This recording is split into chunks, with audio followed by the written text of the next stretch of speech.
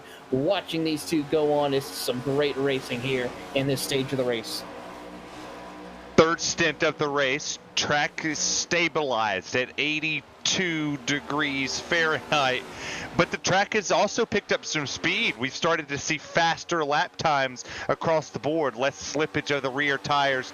They're really starting to dig into this surface, and for the race leader of Robert Miller being stuck in some lap traffic, he's caught some faster race cars. He's not catching your average Terry on the track that's maybe a second off the pace because I've smacked the wall coming out of 2, or I've been hit by 15 other people. He's caught drivers that he's just now putting a lap down for the first time, and they're battling him like Seth DeMerchant's going to be battling him for this race lead, as it's now Miller goes high, DeMerchant goes low, teammates working together. He's going to let Seth DeMerchant go by. No sense in bringing third into this fight. No, they want to try to continue on and race hard here in these stages and try to pull away from the competitors of John Hathaway, Jonathan Oshlim, and Justin Levine, who are some of the competitors they will be battling with and should ride on board with John Hathaway Jr. We'll see what he does this time, because the last time we rode with him, you heard him kind of let off the throttle early. This time with the newer tires, he's burping it. He's slowly rolling into the throttle, slowly rolling out of the throttle, not really playing with it as much as he was earlier. He was in and out. You would see when he'd get to the sign right here, the Charlotte, he'd roll out here. He would carry the throttle a little bit more from here. Get down below that apron, he starts to make moves. Look, he's starting to gain off the exit of the corner. He gets a better drive off each and every lap. The longer we run, the more that Hathaway starts to pick up time. But in turns 3 and 4, you hear him.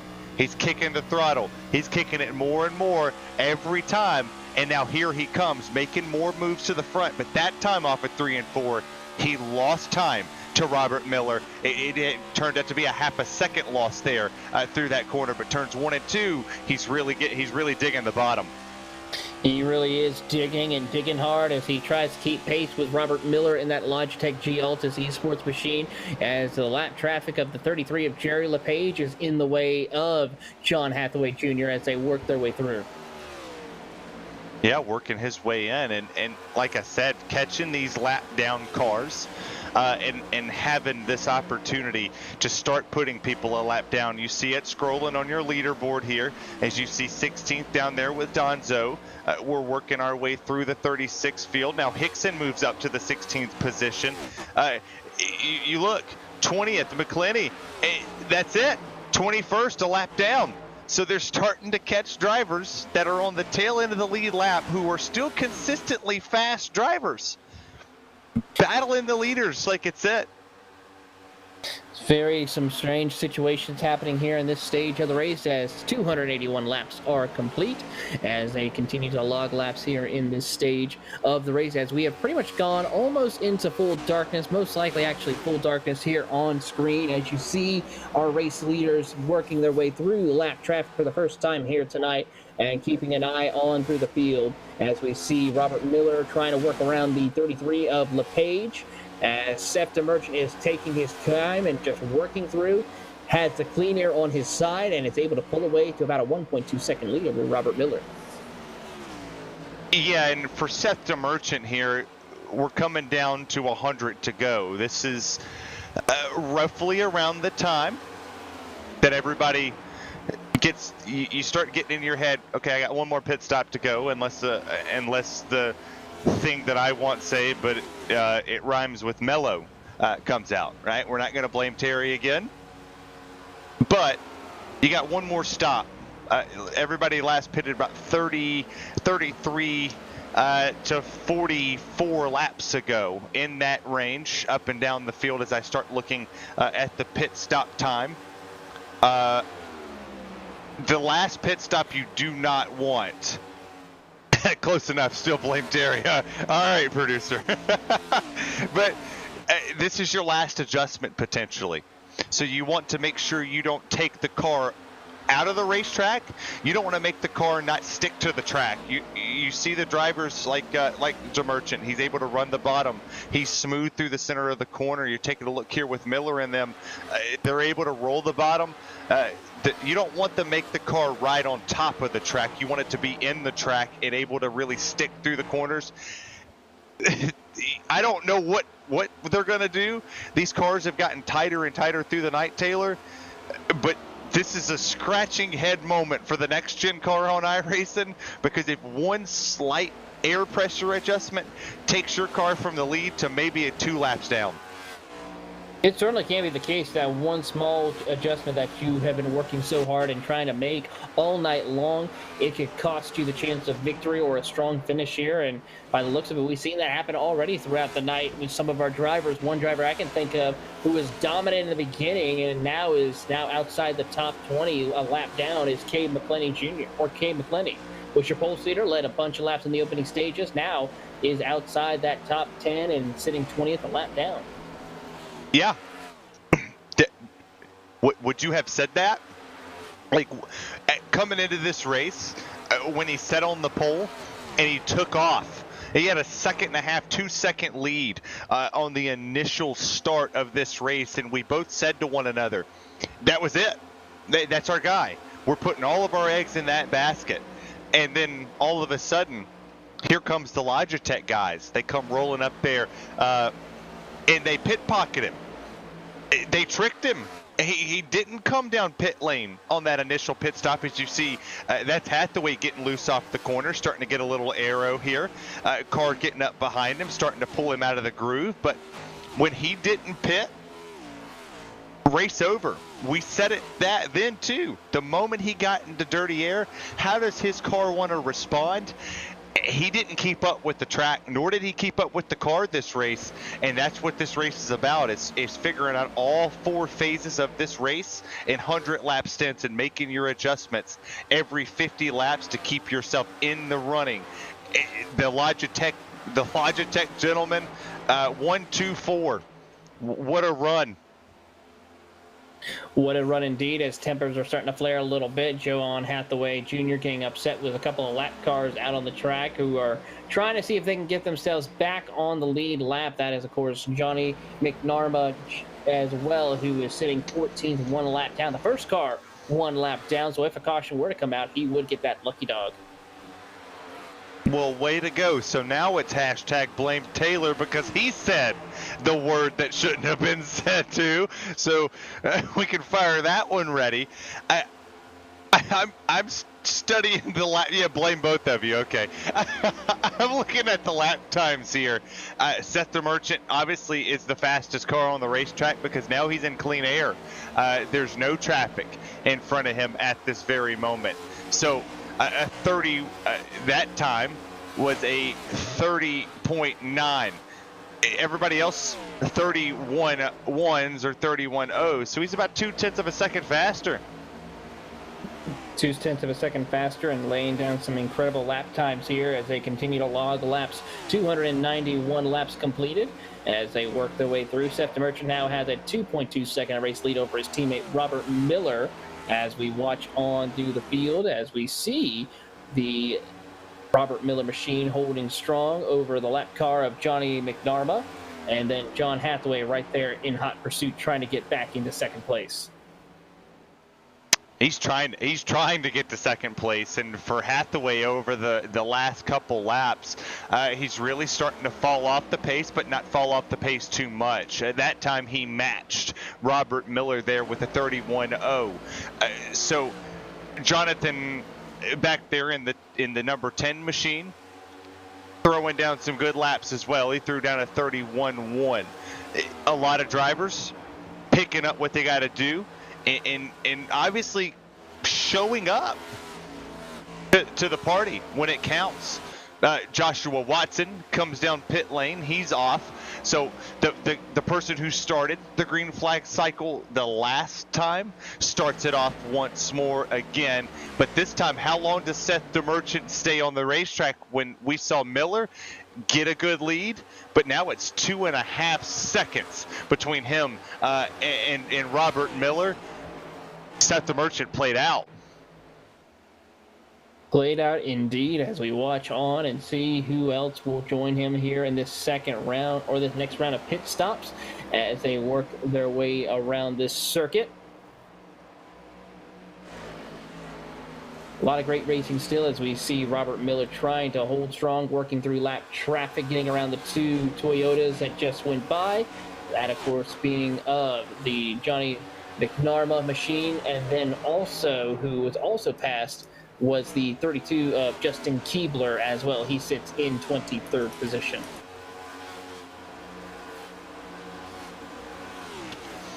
For the fans at home that want to know what we're talking about with the hashtag out there, there's this great thing at RaceSpot that if the commentator calls the caution, before the caution comes out, they blame that person, and it gets in the chat and everybody gets a good laugh out of it. Me and Taylor are trying to see which one of us is going to do it first. DeMerchant's pulling. Oh, there we go. Caution. Oh, it's my fault. That's on me. No, they're on pit road. Ha ha ha ha ha ha ha ha ha.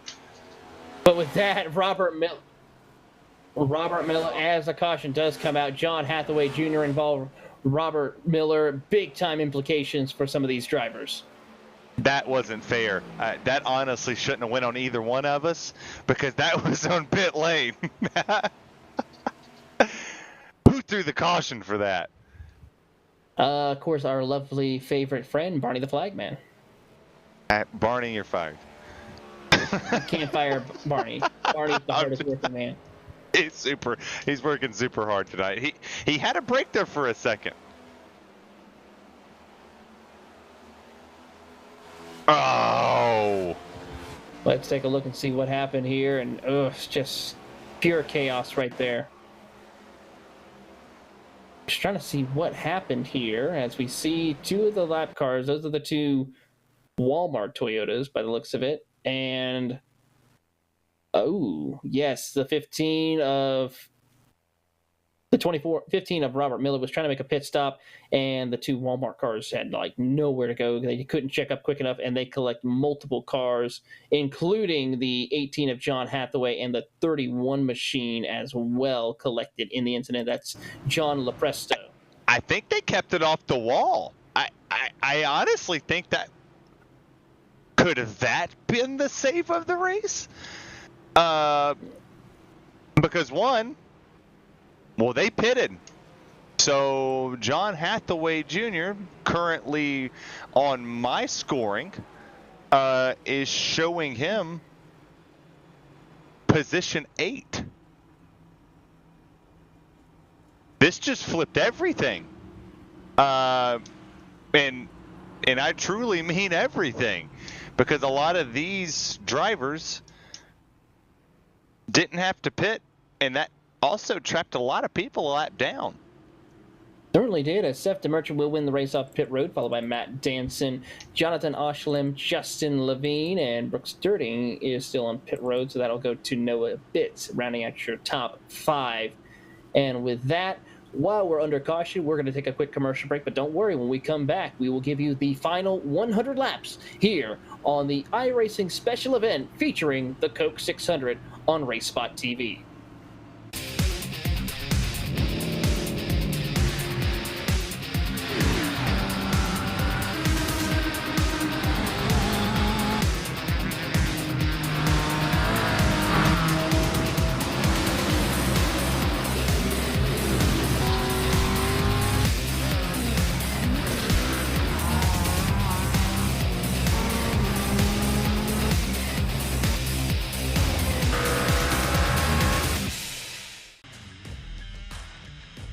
This is your chance to get behind the wheel. The opportunity to race just like the pros. From the grassroots levels, where we all got our start, to the most popular race cars on the planet. From the fairgrounds of Nashville to the high banks of Daytona, to tracks that will never be forgotten. Realistic driving, intense competition, all from the comfort of your own home. This is the ultimate motorsports simulation. This is iRacing.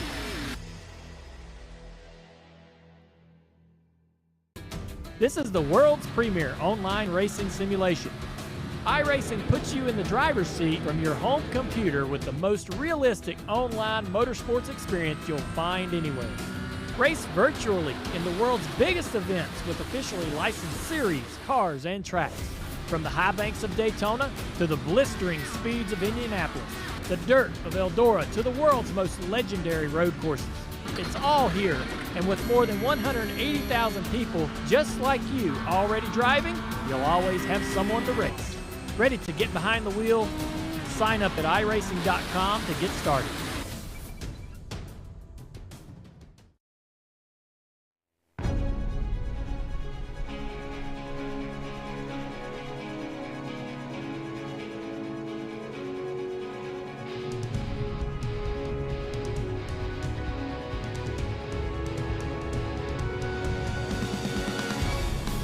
From sunset to complete darkness, we have now entered the final 100 laps of the iRacing special event, the Coke 600, here on RaceSpotTV, and we welcome you if you're just now joining us, as we are now under caution for, I believe, now the 10th or 11th time here tonight for this 600-mile, 400-lap special event here on the iRacing service, as we celebrate the real and virtual Coke 600 weekend here in both NASCAR and in the virtual world of NASCAR competition. Taylor Burris here along with Terry Radford. Our producer is Tyler Maxson, as we'll give you a quick rundown of the top five. Seth DeMerchant, Matt Danson from the Logitech G Altus Esports team, followed by Jonathan Oshlim, Justin Levine, and Noah Bitts, your top five. We just got underway for caution after a major incident between lap traffic and second and third place drivers of Robert Miller and John Hathaway Jr. It was a little bit of a doozy right there, Terry, but Benny the pace car driver is about to re-rack them and stack them, and Barney the flagman is about to wave that green flag for a 100-lap dash to the finish. Well, with it only being 10 cars on the lead lap here, that caution couldn't have happened at a worse time. And for a lot of these drivers, it's go time. For Seth DeMerchant and Matt Danson, it's crunch time. 100 to go. Let's get it. Let's end it. Finish strong, Taylor. Here we go. Barney the flagman will have the green flag in hand as we make 100 laps left to go here in tonight's racing action for the iRacing Coke 600. And Seth DeMerchant already checking out on the field as we continue to watch the action as they head off into turn 1 and 2. You see him go single file here, and cars getting very close to the wall, starting to push just a tad bit, trying to take it 3 wide a little further on in the back. But now we go 2 wide, single file 1 through 6. But for 7th place, we do have a battle. That's between the 10 machine. He's going to get there with Brooks Dirting. He'll get below him. It'll be side by side to the line, going down into 1. The 10 makes it stick. He'll clear it single file all the way back for the first 10. First 10 spots already working their way through the field as they continue on racing here tonight. Seth DeMerchant holds strong over Matt Danson. Here comes Justin Levine, his first time inside the top 3 as he is trying to hold off Noah Bitts and his teammate Will Cannon, as Austin Edstrom finally found his hood out on the racetrack and was able to get it bolted back on.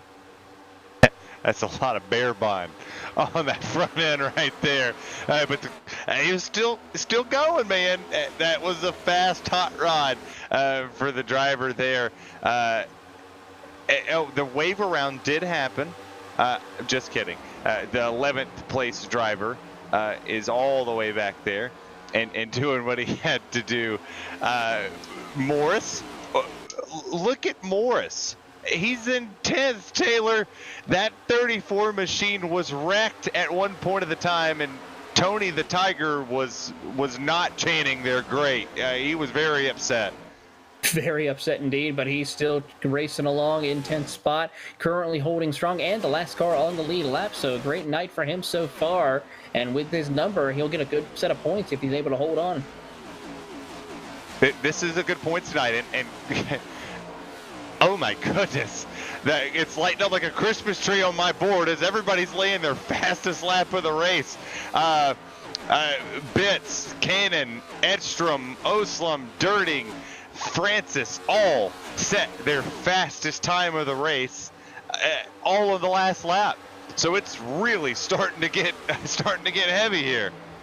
First time we've seen a 30 flat here tonight. Of course, not the fastest lap. That is currently held by Ryan Doucette with a 29.9 since we started this race, as we ride on board with the 10 machine of Jonathan Oshliam, who is leading in that 7th position. Looks to the inside of Noah Bitts. Will he try to complete the pass off of turn number 2? The answer is going to be not quite, as the Toyota and the Ford do battle for position, with Brooks Dirting watching on in 8th position.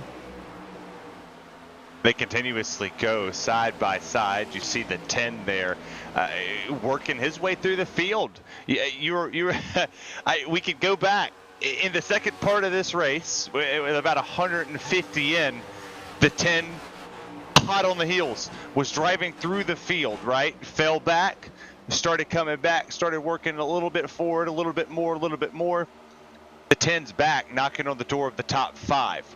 Right, so he's got to get around Austin Edstrom, which I believe it with the pace that we're going. He's about a 10th off, but Edstrom's going to get caught at some point. Just a matter of when. Certainly is a matter of when, as they work their way through the middle of turns 1 and 2. Edstrom's trying to hold strong in 5th spot behind his teammate Will Cannon. It's the 2 Logitech G esports drivers, then 3 of the frontline esports drivers there in the rounding out the top 5. Then you got Oshliman right there in the JO Motorsports machine, as Oshliman looks to the inside of Cannon. They're going to go side by side for 5th. And that's the move that the 10 needed to see, because you see Jonathan, he's going to get below Cannon. Cannon's going to stay up the racetrack in that Abruzzi machines. Look at the little bobble in the rear end there. The cars are starting to get a little lighter. We've dropped a degree, and I know that doesn't mean a whole lot, Taylor, but that means a ton in the sim world, because that 1 degree and the wind's starting to pick back up. We're back up to a gust of wind of 9 miles an hour to the southwest this time. So it's starting to catch the quarter panels of these machines. So when they come off the exit of the corner, gust of wind, get on the gas, back end steps out, they got to jerk that wheel just a tad. They certainly are, and they're trying to hold on for dear life here in these closing stages, as we are now 90 laps to go in today's race as they work on through. This is where it's very critical also, Terry. Drivers' fatigue starting to come into play. You could easily make a mistake if you're not careful. What do you think the mindset of these drivers is going through right now? The same as mine. Stay awake.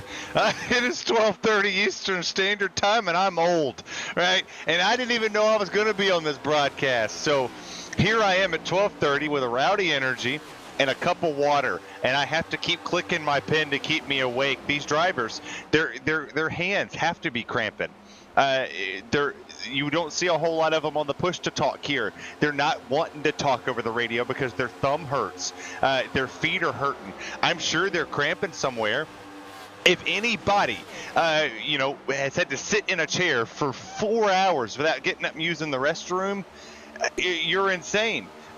I've been sitting here for I would say about almost 3 hours and 45 minutes. I've had 2 pit stops, right? These drivers don't get that luxury. They don't have somebody they could tag in to say, hey, come race a couple laps when we're under caution. No, they got to keep going. They have to continuously keep racing. I personally am just forcing myself to stay awake. I'm almost to the point I want to go shotgun a rowdy. Well, as we see that, Oshliam just got around Austin Edstrom to move up to that 4th position as they work back into turns 3 and 4. Will Cannon follows on in 6th position with Brooks Dirting in 7th as they come out of turn number 4 down across the front straightaway here. Great racing action here in the closing stages. We're almost there, Terry. Just hang on a little longer. You just hold on for one more day, right? Somebody's going to turn around and make you want to say goodbye. But we're not going to say goodbye on this one until we get all the way to 400 here. And if it takes green, white checkers, well, it's your fault. We'll blame you from the start. But that 10's on a mission, my friend. Jonathan is coming. It just ran a 30.71, and I know, or 30.48. I know That's not flashy. That's not a big number to throw on the board, but that's consistency. He's not falling off. The tires really aren't doing anything, and he's staying consistent every other corner. He's making passes where it counts, and yeah, don't adjust your volume, ladies and gentlemen. Your boys TB and Terry's on the call. We'll be covering these final few laps here as we're closing in on 85 laps to go. As they come across the line, racing still continues to rage on here at the Charlotte Motor Speedway as we're in full darkness here under the lights here at Charlotte Motor Speedway as the action continues to intensify. Will Seth DeMerchant and Matt Danson go 1-2 for the Logitech G Altus Esports team, or will someone new close ranks and find a way to get around the dynamic duo who leads this race tonight? They've dominated this race too, and that's not that's not even an understatement. They've dominated this race. I think I can count on one hand, like one hand, of how many leaders have led this race. If it hasn't been the one or the three here, so something has got to change as you see Matt Danson starting to close in a little bit on Seth DeMerchant. If we do happen to get a caution, Taylor, what's the latest you're coming down to pit? Well, due to the fact of where we're at right now with 318 laps to go, just over 80 laps to go, you're going to at least have to make one more pit stop if you choose to come down if a caution were to come out now. So there's at least one more pit stop somewhere in between now and the end of the night's race. I'm interested to see what the strategies are going to play out here, because this is the strategy 100 laps, right? The speeds are picking up. We called it a while ago. 5 drivers laid their fastest lap time down, and granted, the fastest lap of the race altogether. Like if we planned it all together, went all the way down to Brad Newman with a 29.9. Obviously, he's multiple laps down on the field at the moment. He's one lap or a couple laps down, still on the racetrack after the incident that happened on the track. But somebody's going to have to flip this and hope that they can stay on the track, and maybe, yeah, we can blame me for another caution because it's going to either benefit somebody. We could see a Casey Mears style, a Michael Waltrip in the All-Star race when he went out there and won that one and just surprised the field. Somebody like a Bitts or a Dirting or a Cannon who hasn't went up there and raced the top 3 all night long could potentially go up there and steal it from the fastest 2 here in the Coke 600. Certainly could be a possibility indeed as we watch on these competitors racing through here in the closing stages. 80 laps to go. DeMerchant holds strong over his teammate Matt Danson by about a second. Then you got to go another 0.4 of a second before you get back to Justin Levine, and then you got another second back before you get to the gaggle of cars of Ashland, Edstrom, Cannon, Dirting, Bitts, Boisvert as well. Those 5 drivers working their way up through the field at this time. A lot of drivers making the moves. Like for the fans at home, obviously do know that if they've raced on this track in multiple different conditions, the track changes complete. Like C Open, right? C Open was in the day. The B Open was in the day. Here, night. So getting different track temps, getting different feels for what your tire pressures could be, what you would put your rear end to, how you wanted to make the offset. Your camber might be a little bit different. You might have a different setup for the daytime and the nighttime. You also have to think with the individual steering box in these cars. The racket pinion steering was something totally different. So what you had last year, scrap it. You might have took the air pressures off of it. You might even took your camber and your caster off of it. That could have been something you could have done to bring over to this car, but everything else is different. There's so many other things. What your springs would be, what your shock, the load in the front, the load's different in the rear when it's nighttime because you're carrying so much more speed. Did you want to yaw the car a little bit more coming in here? But if you yawed it in the daytime, the back end wants to kick around and rack. But altogether, hands down, 1 and 3, Matt Danson, Seth DeMerchant, they're too quick. But hey, look at Levine, 0.2 of a second on DeMerchant there. He is starting to pick up some time right now as we see the battling working and raging through here in the closing stages as one car coming off onto pit road, and we'll rejoin the track, trying to see who that might have been. As don't know at this time, so we'll have to keep on watching and seeing who will come out on top with this, as we have 25 cars out on the racetrack as we continue to race on. 10 cars out of tonight's race: Ty Ippolito, Alan Pajara, Dan Shamoon, Brad Newman, Matt Gutruenberg, Thiago Vieira, Justin Campbell, Octavio Rondaletto, Daniel Roper, Bruno Melo, John Hall. And then we have multiple cars from 11th to 25th, one lap down or more. All right, strategy time. We're getting to the point of the race where everything's lulling out, right? We pitted on lap 297 for some. If you're thinking in your head, people in the chat think we're going to short pit. If I'm short pitting this stint, lap 349, 350, go your 50 laps on tires, go out there and lay some qualifiers, and then control the car from there and pray for the yellow flag. If you're going to pull the Seth DeMerchant and you're going to go out, say lap 65, you come down pit lane here, you can stretch it all the way to there, run about 60, 65 laps. You're going to start to slow down when the run, gets longer, where we've already had a second fall off so far, so your speeds have dropped. You're saving a little bit of fuel. You could push it to about 60 laps. What do you think? Morris is on pit lane. That's a domino to fall. The last car on the lead lap in for service. Have to see how that will work out for William Morris III, as he's the first one to come down pit road out of the top 10 competitors. I think, though, for the most part, everyone else is going to be coming down pit road here. I say in the next 20 to 30 laps for the most part. Is a little bit of a stretch for someone like William Morris to make it all the way to the end on. I would have to say now that's going to be 60 or 70 some laps, so that's going to be a bit of a stretch. He's going to have to at least make one more top off of fuel before this is over. Well, you also have to factor in the race that, well, we really haven't seen a mega long green flag run. We've gotten some green flag pit stops in, but the second time around was interrupted by a caution. There's things that I get. You have to race this last one in a backwards mindset.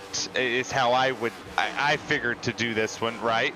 Is if you think something's gonna happen and you're planning for it to potentially happen.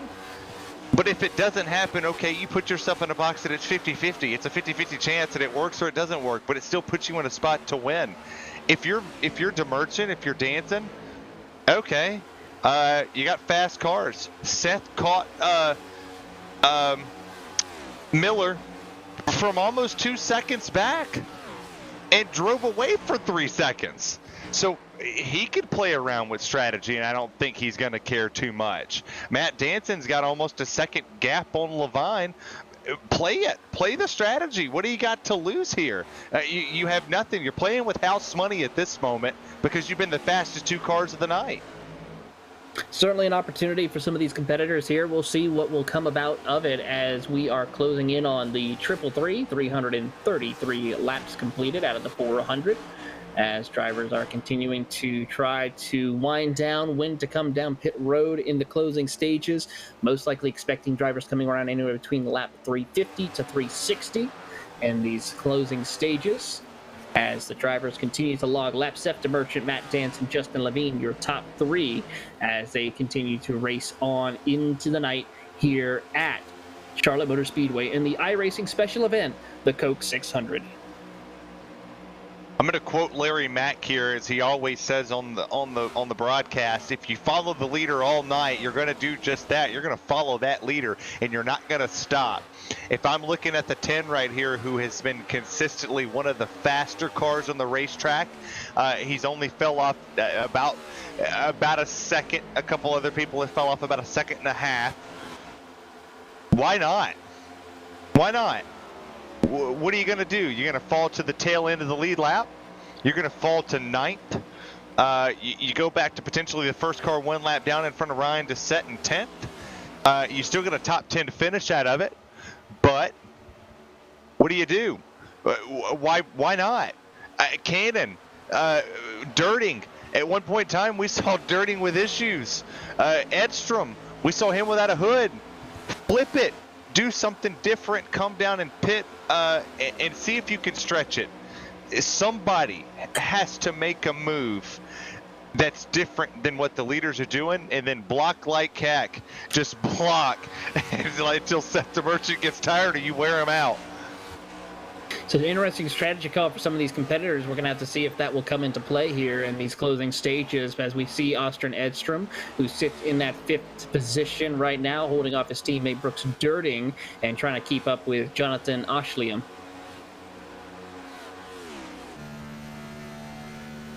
As we ride on board with Edstrom, as you see Jonathan out in front of his driver's window as they work through the middle of turns 1 and 2 down the back straightaway, and continue to have it as Austin Edstrom is coming down pit road now. There we go. Somebody flipping the track position. You're playing the strategy game. Now we have to make sure there's nobody behind him that's potentially going to wipe him out here, as they'll go to the outside and slow her down. That's it. Wiggle it around. You can't speed. You can't make the mistake if you're going to come down and try to do something different and short pit this. This is the opportunity. This is the opportunity I was waiting for from somebody in that top 5, top 10-ish to say, I'm not going to follow you all race long. If I sit here and follow you, I have nothing to gain. If you come down when the Merchant comes down, great, you're 4 seconds behind him, because he's going to come on pit lane as hot as possible, slide it all the way to the end, and what do you got? Right now, Edstrom fell behind Dissette, okay? He fell down behind Miller, McClaney. They're 1 lap down, but they all have to pit. He does not, so he's going to keep driving on by them on fresh tires and put himself in the free pass position, and even if a caution comes out, you start tailing to the longest line. You gambled and it failed. Pick it up, try it again. Certainly have to be the case for some of these competitors here in the closing stages, as Austin Edstrom will now rejoin the racing circuit and continue on racing. 60 laps to go here at Charlotte Motor Speedway, as we see Justin Levine. Currently for Justin Levine, he has been having a decent year so far. He sits 5th overall in the iRacing, or the NASCAR iRacing Series. And as we take a look at some of his accomplishments, Justin, of course, has had a stellar career racing with, of course, the Frontline Esports team. He didn't make it into round 2 of the NASCAR Road to Pro qualifying series, ended up finishing 103rd. But for the driver with 5,900 iRating currently at this time, has picked up a grand total of 352 wins on his career. 5 of those wins have come this year alone so far. And looking over some of his stats, he has not picked up a win in the last 10 races, but looking to see if he can get his first win of the season, possibly, as we take a look at his stats here in the NASCAR iRacing Series standings. Looking to get that first career win, and he's close to it. He sits 3rd, but he's got a little bit of work to do to try to catch up to Danson and DeMerchant. And for the fans at home, the gap, the leaderboard that you're looking at here is showing the gap to the driver that is in front of them on there. So the gap from Ryan Dissette all the way to Russ right there is a 24-second gap. So he is 1 lap down. There is 8 cars on the lead lap here. 8 is it. And that's the gap that shows here. We'll show the gap this way to break it down for you even further. 9th on down is 1 lap down or out of this event so far. It's a 9-second gap, obviously, from Russ all the way up to Seth DeMerchant. So this is where the strategy game is going to come into play here, because you're going to start seeing more drivers come down pit lane.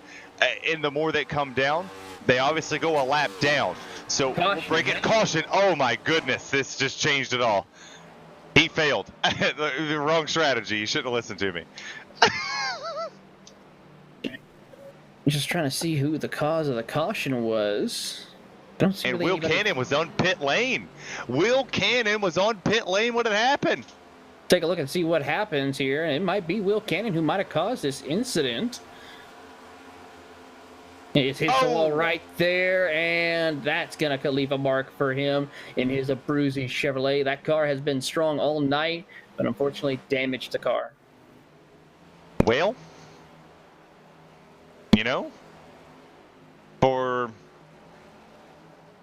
Austin, I'm going to be real with you. We go back to plan B, what I said earlier.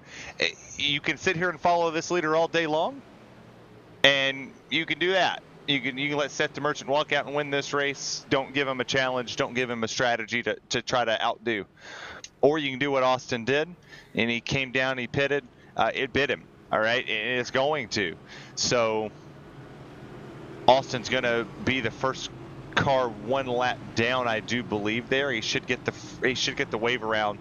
Shouldn't come down pit lane, and he'll start tail end and hope for a caution. Certainly going to be the case right now as more cars now enter their way down on pit road. Jonathan Oshleman will stay out on the racetrack at this time, along with Brooks Dirting. Everyone else tries to come down pit road, as here they come. Now everyone's coming down pit road. The 77 of Ryan Duchette will get back onto the lead lap as we see the race off of pit road for our competitors, as Seth DeMerchant will lead them out of pit road and win the race, followed by Justin Levine and Matt Danson, your top 3. Then it's going to be Jonathan Oshleman and Brooks Dirting, your top 5. This race just got flipped on its head, and if you're watching on RaceSpot, you're watching on iRacing, you might want to stick around, because these last 50 laps everything's on the line, and this is caution 12, I do believe. So we're 3 away. 2 away. Don't yell at me. We're 2 away from push-ups potentially.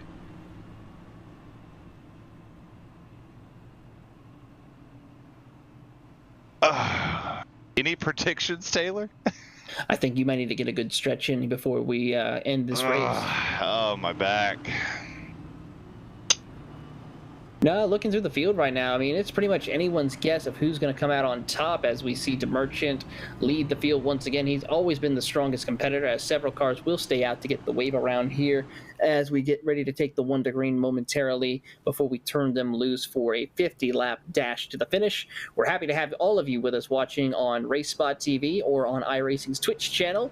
As we see here, this is the closing stages of the iRacing special event for the Coke 600, one of 4 special events part of the eNASCAR iRacing series that follows the exact schedule of the real-life NASCAR Cup Series, utilizing the NASCAR Next Gens that you see in real life.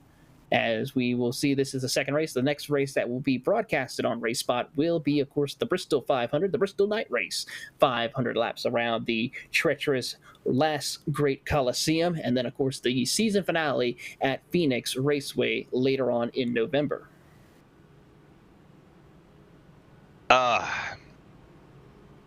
Well, I mean, I'll throw this out there to the fans.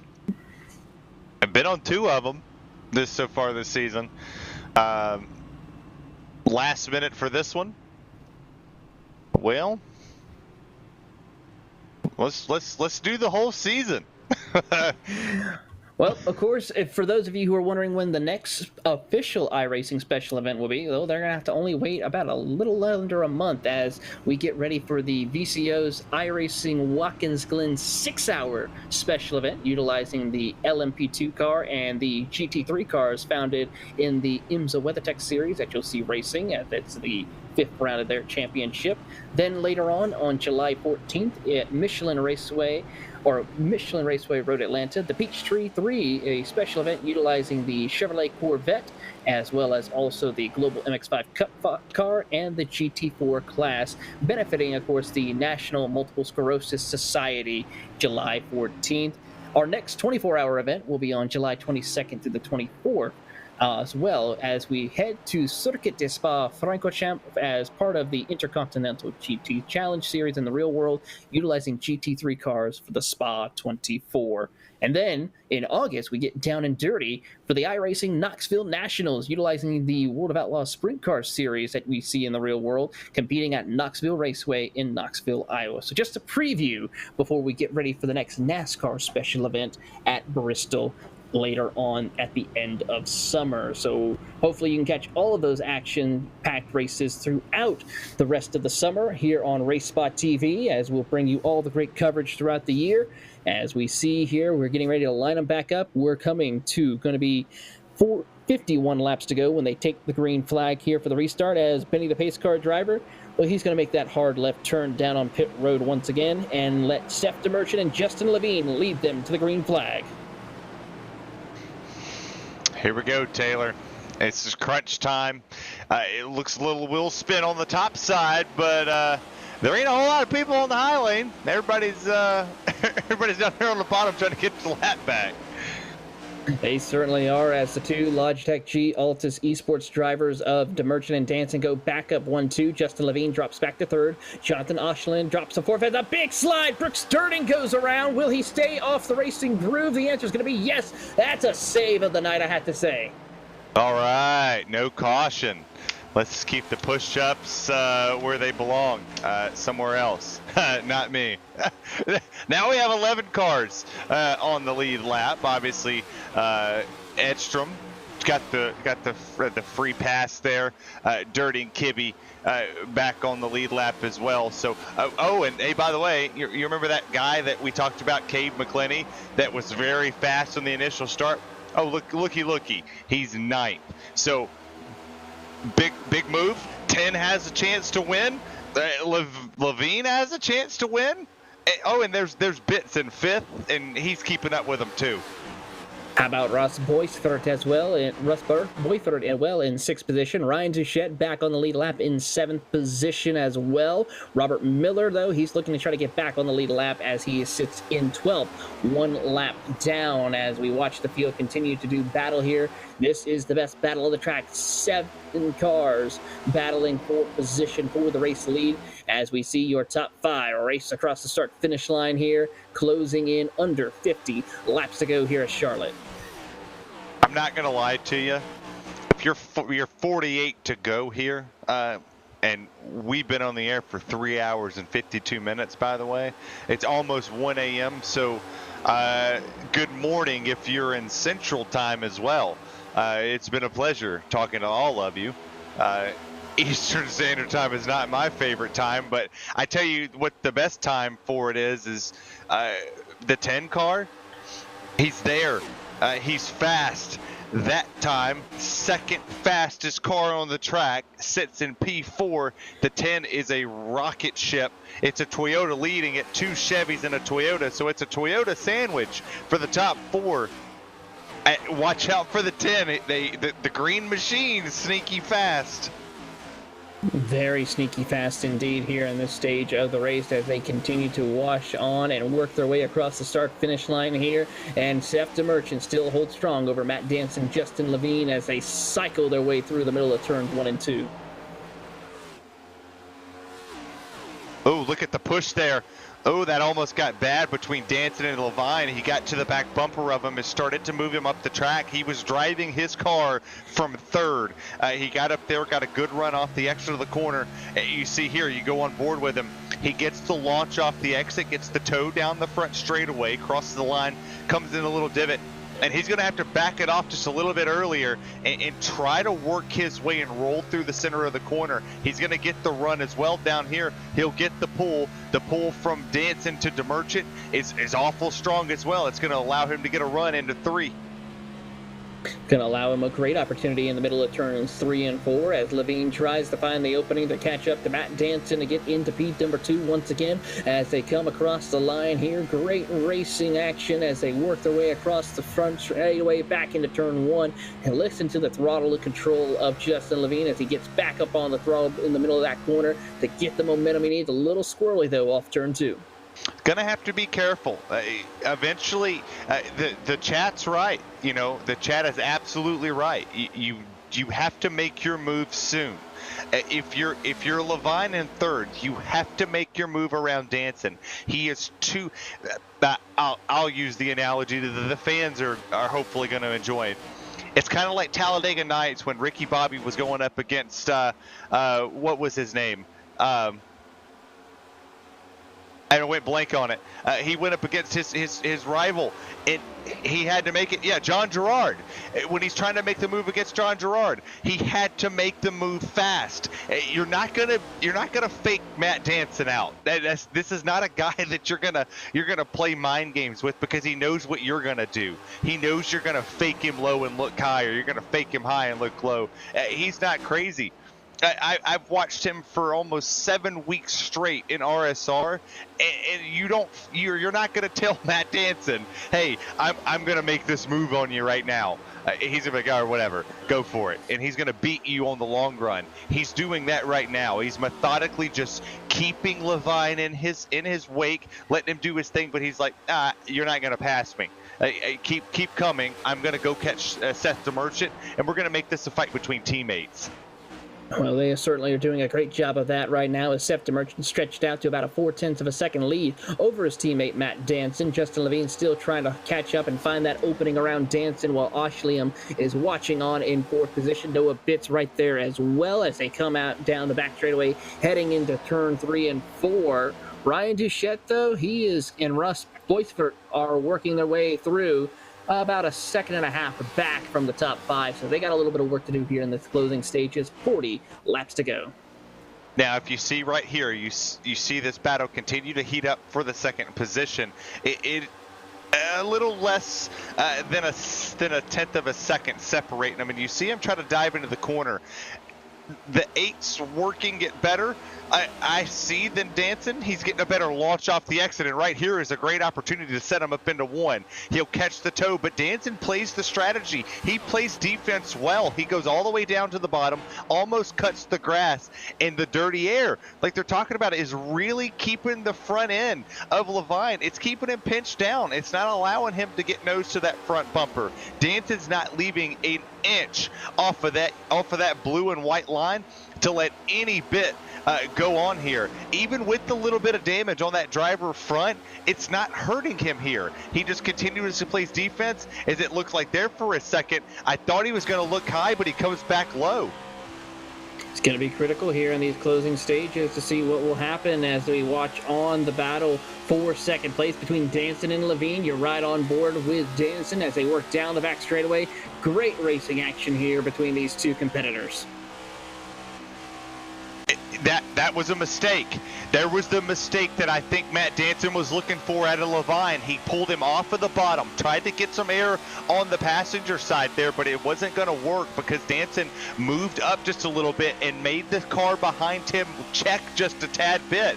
You see here, he goes lower than Danson, but Danson pulls away by almost a 1/2 second there, but the toe down the back straightaway is going to carry Levine into 3. Lap traffic you see in the distance here. This is going to create some friction here because you're falling into the 10 car's wheelhouse. He's faster on the long run. Danson played the strategy, played defense to perfection, and now he's starting to gap him here by 0.2. He's starting to gap him big time indeed here in these closing stages as they work their way out of turn number 2. Down the back straightaway they're going to go. There you see Danson now as DeMerchant is working through some lap traffic at this point. Yeah, he's getting around one of I believe that's the 22 machine there that he's going to get around. He'll work that very easily. Very respectful of him to move to the high lane, but here's the deal between the second through fourth. The lap traffic's not going to play a factor. It's going to mess you up off of exit like it just did right there. It just woed up Levine just a little bit. He started slipping back. You see that gap starting to come in a little bit more because he cleared him. He got the toe in the back end of the straightaway, but through the center of the corner, he's going to lose it. He's starting to lose it a little bit more and a little bit more. This race is still too close to call, but with Levine slipping up there, it created that gap. Scrub some speed off those tires, and every little bit of the tire wear here, every little bit of the cool down or the heat you put in it, it's going to affect how this next-gen car performs.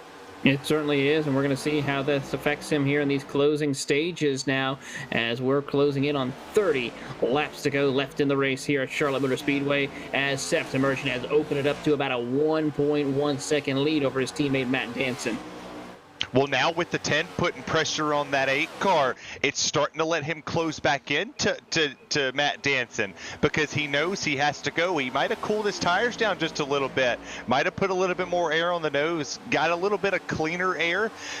But I would say if I'm that 10, stop following in the tire tracks here. Make the 8 move with you. Make him go to the outside. Try to put the run out here. Wind that car up as high as possible. See what you can do with it. As you see, I'm starting at the center, working down to the bottom. That time, Levine overdrove it just a tad bit. Had to back it up more in the center, but it's going to get a great run down the back straightaway here. Great run indeed, and this opens the door for him to see if he can send it in, but here comes Oshleman as well. Throw in one of the cars right here that's coming around the outside. That is going to be Cabe McClenny, and he's got fresher tires. He's wanting to get around and get back on the lead lap if possible. This is a dangerous move. This is dangerous for that machine to get up there on the outside because these drivers don't have the tires that he has. So one push up off the exit of the corner and your race is over. I wouldn't necessarily want to race them that hard, but here comes the 10. He's going to look low here. That's for third. Can he make it stick, or is he's going to let Danson get around and keep going?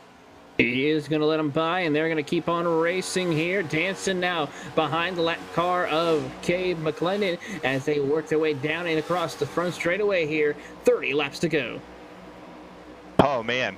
We're at 30 to go already? I feel like we just started this race. The 10's putting the pressure on Levine, and Danson's starting to pull away. It's 0.3 of a second now between those two. We can still see him in the distance. It's starting to get further and further. That time, Levine slips up off the bottom, gets about a groove up, half a groove up, lets the 10 get a nose in, and it's a drag race on the line.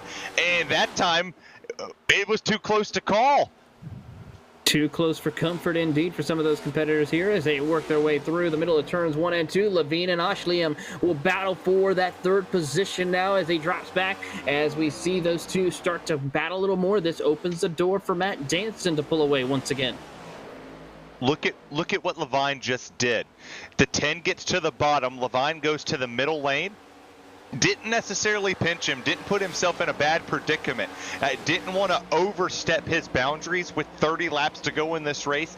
Kind of gave him that, hey, if I want to door check you here and I want to push a little air on your door and side draft you a little bit to pull you back, I can. So he made the 10 roll out of the throttle a little bit more, and it let Levine get the run on the outside. Carried that momentum down the front straightaway, continued to hold on to third, but for how long can he hold that 10 off? Because that JD Motorsports Toyota has been just chomping at the bit to get around him for third. Can he make it go? We got 27 to go.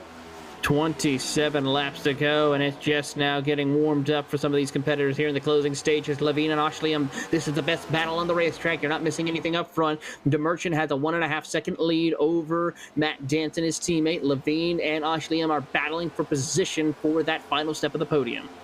And what will change this all is the yellow flag. If the yellow flag comes out, we rack them back up. Everybody's going to come get 4 sticker tires, fill that thing full of fuel, or maybe not. Maybe just top off just a little bit to see if you can get the 3 green, white checkers. If we get it, 10 gets an excellent run off of turns 1 and 2, and that's been his strong suit, but 3 and 4 has been his weakness. Can he hold that bottom? Can he wrap and paint that blue line this time by? He's going to potentially clear him. No, not just yet. Levine, he gets the side draft. It's drag racing into 1. Drag racing down as they work their way into turns 1 and 2. You're on board with Ashliam. 25 laps to go for your race leader as Ashliam tries to pull the momentum on his side off of turn number 2, but Levine with the big mow outside, and Ashliam not too happy about how Levine's racing, but he knows that this is 25 laps to go. He is going to fight to the end. But listen to that throttle that Levine just put on there in 3 and 4. He gunned it. The 10 was clear-ish, not clearer. He was clear-ish. He had the run. He had the momentum. He gunned it. And you could see the wheel. He kind of just yanked it down just a little bit to keep the back end from slipping. He wanted the front 2 tires to grip into the track to give him the momentum off the corner. And he's doing everything he can to burn that 10 stuff up, and it's working to perfection right now.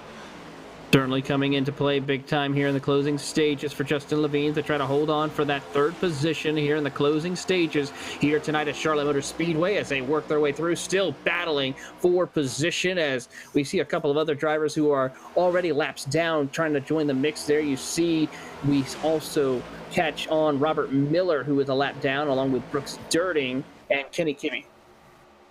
The 10's going to have to make this run where he's good. He's not good in 3 and 4 right now. You see that the cars with fresher tires, they came down and pitted. Obviously, they've got the momentum. They were fast. They got trapped a lap down based off of a caution. They are not slow by any means whatsoever. So we're not discrediting the drivers who are coming up here racing to get back on the lead lap because they're fighting. It's a battle within the battle, and that was the best thing that Levine could see is the 14 bridging the gap between him and the 10. So Levine goes to the outside, lets the 14 go, and we continue on for the battle for 3rd. And ring the bell once again as they go back at it to fighting here as we will come across the line. It's going to be closing in on 20 laps to go for your race leader, Seth DeMerchant, as he works his way through the middle of turns 1 and 2 down the back straightaway. As he works his way back into 3 and 4, we're still watching on as Ashliam and Levine battle for that 3rd spot. I think the question that I would be asking myself at the moment is how much did Levine and Ashliam fight their tires? How much are they going to be fighting the car when we get down to about 5 or 10 to go? Because that's going to determine, do you have enough to go catch Matt Danson? If the caution comes out, could you potentially flip it? Could you say that one of the drivers in the top 9 are going to stay out? We obviously don't know what Dirting or Estrium has done back there, what Ryan Doucette has done. They're 6 seconds back. They're not slow. They're not slow whatsoever. They've been in the top 3 pace all night long when it comes to speeds and lap times and consistency. Are they saving tires, potentially hoping for a late race yellow flag to come out to flip it and make the leaders who've been dominant all race long in the Logitech home?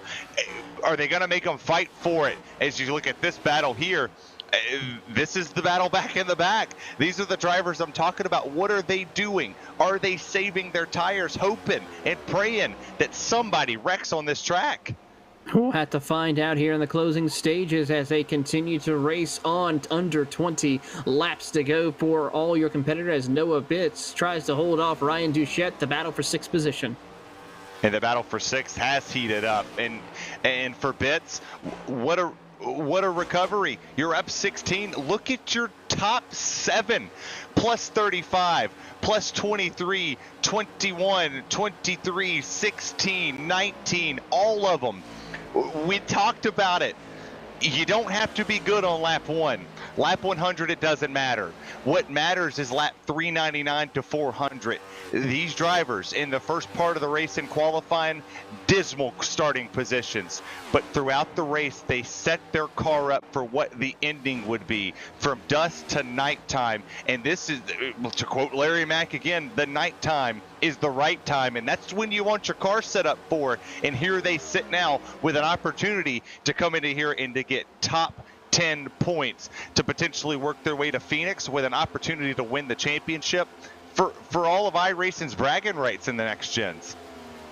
Certainly is an opportunity that they will want to take on and try to see if they can do it, as a couple of cars are determined to come down pits road as well. Chris Wilhite is one of those, as Oshliam and Levine still battle, along with Duchette and Noah Bitts here in these closing stages.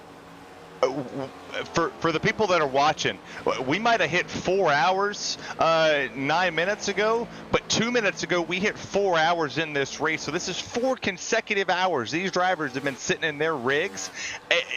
They're tired. They're hungry. Like I said, I'm cramping, and I'm a broadcaster, for heaven's sakes. Like, I'm calling it behind a microphone, and my legs are cramping. I'm sure the producer's watching my camera, watching me move around up here, because I'm in pain sitting here for 4 hours watching this race. But these drivers, they've been putting it all on the line, saving these cars, catching them when they go sideways. You see here, we're going back up here to the race lead. He's gone. he has no worries for the rest of his days. He is certainly a happy camper here in the closing stages as we watch on him working his way through, coming up now to 15 laps to go for your race leader, Seth DeMerchant. 4 hours, Taylor. You can call us the Marathon Men. The SpongeBob references. Yeah, we're running the race at night. Good one. I like that one, as the 11 machine is off. And Brad Newman, I'm sorry, but you have the best paint scheme of all time. You've won it, hands down, my book. And here's the battle back again. He's all over the back bumper of him. Here we go, battling back at it once again. Oshliam looks to the inside of Justin Levine. Will it work? Not this time, through the middle of turn 3 and 4, as we see one of the cars who is a lap down get back around those two. That is Chris Wilhite as they work through. Crossover to the inside. Levine and Oshliam do battle into turn 1. Will Oshliam clear him into one? Not quite yet. Levine powers back on the outside, and Oshliam sends it in a little bit deeper, but outside momentum of Levine will try to prevail. He shows the nose on the outside. He still keeps him down pin on the bottom of the racetrack. Well, 3 and 4 has been the place that the 10's been struggling all race long, but it seems like he's starting to find a little bit of an edge. He gets through the center. They're going to come to the exit here. They'll get to the front straightaway. Levine does what he's been doing best. He's going down. He's pinching him a little bit. He's making him second guess his entry to the corner. He's going to clear him this time. This time he gets him into one where he's been the strongest so far. But this was bad timing, right, for the 10. 20 laps ago, yep. I would have said that's the move to who's going to get second, but now that's just for P3 unless the caution comes out. And the 10 on the short run has been fairly decent. He hasn't been as good as Seth DeMerchant or Matt Danson or even Levine for that matter, but he's been there. He has fought to the end, and he qualified 5th, and he's had a consistent race all night long and kept himself in the top 10, and he's had I would say the most consistent car from daytime to nighttime with 10 to go now. Certainly is the case, but does he have enough time to catch up to Matt Danson? We'll find out here. 10 laps to go for Seth DeMerchant as they come across the line here.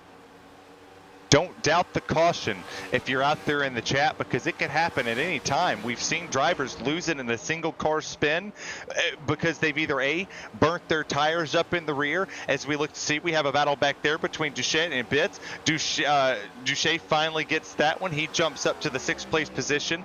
Bitts falls back down to 7th. It's starting to pull away there. It's a 2/10 of a second gap as Ryan has definitely shown the faster speed in the later parts of this run. Tires are falling off. We're 50 laps on these tires. If you could start losing a potential second and a half here. You're also going to start losing some throttle control as well as we get deeper into this run. It is the possibility of that happening here in these closing stages as we watch on between these two competitors, as we now see Ashliam start to pull away from Justin Levine in the closing stages here. As there you see our race leader, Seth DeMerchant. He has taken the race lead, and he has never looked back once he got a hold of it in the early stages. He's put up a fight. He had to overcome some obstacles after starting in 36th position.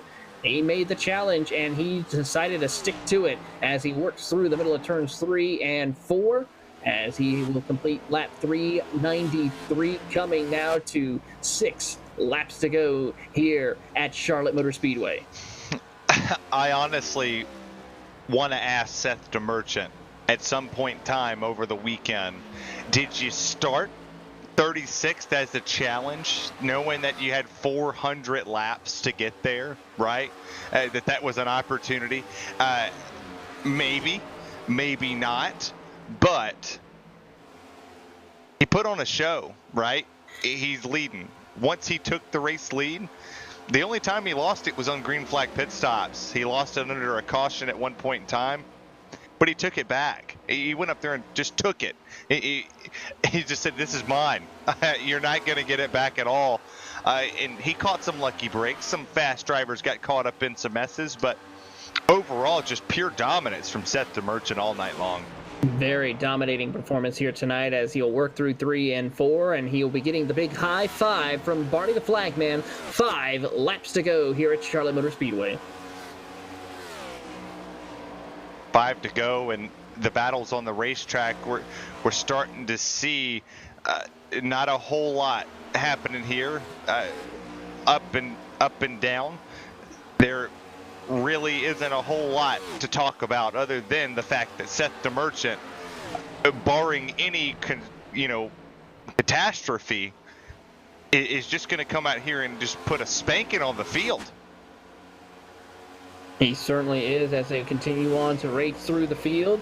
And as they work through here, he is coming now to 4 laps to go and trying to work his way through lap traffic. The leaders are working their way through, keeping an eye on Matt Danson as well, who's in second place, 3.5 seconds back. Jonathan O'Shamlian is currently trying to close that gap. He's 1.4 seconds back from Danson, but it might be too little too late. Yeah, it's a little too late, and our producer out here trying to make us laugh. Yeah, it could happen, but if you're Seth, he's a smart enough driver that he knows you don't need to race anybody too hard. You don't have to push it. You have a 3.5 second lead. You could literally quarter throttle this to the finish, and you're going to win by at least a second, right? Teammates dominant all night. Even Miller dominant as well, until he got caught up in something else, but still going to walk away here with a top 10. First car 1 lap down. Popsicle 6 in the air for Barney the Flagman and for Seth DeMerchant. 2 laps to go for Seth DeMerchant. He has started in dead last. He fought his way through trials and having to avoid some major incidents throughout the entire race tonight. He only has to get through turns 3 and 4 for just about 2 miles left to go for him as he works his way out of turn number 4. The white flag in the air from Barney the Flagman one more time around in this endurance race of the Coke 600. He is about to etch his name in glory and in history as he works his way through the middle of turns 1 and 2. Out of turn number 2, down the back straightaway. Lap traffic is in his way. No pressure from behind as he works his way back down the back straightaway for the final time. Through 3 and 4, he'll sail it through. That Logitech GVRS Toyota Camry of Seth DeMerchant will come out of turn number 4. The New England Club driver will win the Coke 600 tonight on RaceSpot. What a race. What a race. And I will say this right now. For this being a crown jewel for me personally, I'm not only going to thank Seth DeMerchant, RaceSpot, Evan Pasoko. I'm sad you couldn't make it, but I'm glad I was your replacement for the evening to come in here and call this race. These fans on RaceSpot and iRacing, you guys have been phenomenal all night long, keeping the chat alive, having conversations. But Seth DeMerchant put on an absolute smoke show, and he has every right to blow every tire off of that thing because he just crushed the field tonight. He absolutely did, as Seth DeMerchant burns it down in Charlotte on Memorial Day weekend, and we celebrate everything with this race here tonight, as he will celebrate in style with his Toyota Camry. Just a gorgeous race. Just a gorgeous race. Great production. Look at the teammates coming out here together. They're celebrating. How about this for a stat? Out of the 4 Logitech G Altus cars that entered this race, 3 of them finished inside the top 10. And then, of course, you had one other driver that actually all 4 finished inside the top 10. Robert Miller finished in 10th. And, of course, the rest of the field finished up inside the top 5. With that, it is time to give you your final rundown of tonight's race. It's going to be exciting to see who comes out on top. Seth DeMerchant, your race winner, followed by Matt Danson. Jonathan Oshliam will come home in 3rd with Justin Levine in 4th. Russ Bosfert will come home in 5th with Ryan Duchette in 6th. Noah Bitts will come home in 7th with Brooks Dirting in 8th. Austin Edstorm in 9th with Robert Miller rounding out your top 10.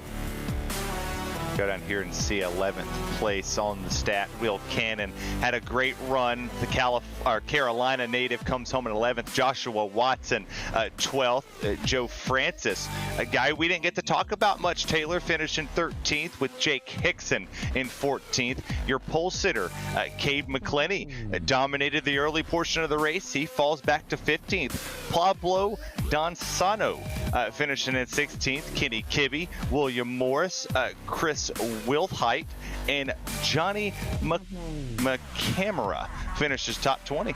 21st goes to Jerry LePage, followed by Justin Keebler, 22nd. Gavin Lemons in 23rd. The rest of the field are drivers who did not finish the race. John Hathaway, John Lepresto, Ty Ippolito, Alan Pajara, Dan Shamoon, Brad Newman, Matt Gruenberg in 30th, and then Tiago Vieira, Justin Campbell, Octavio Rondoletto, Daniel Roper, Bruno Melo, and John Hall, your 36 competitors.